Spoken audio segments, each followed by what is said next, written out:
Narito na ang nagbabagang resulta ng 2 PM draw.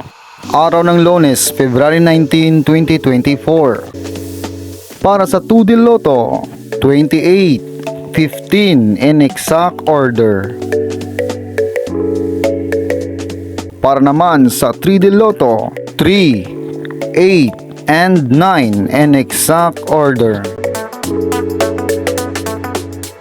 Congratulations sa mga nanalo. Huwag kalimutang mag-subscribe at mag-like para updated kayo sa mga susunod na draw. Maraming salamat at magandang hapon.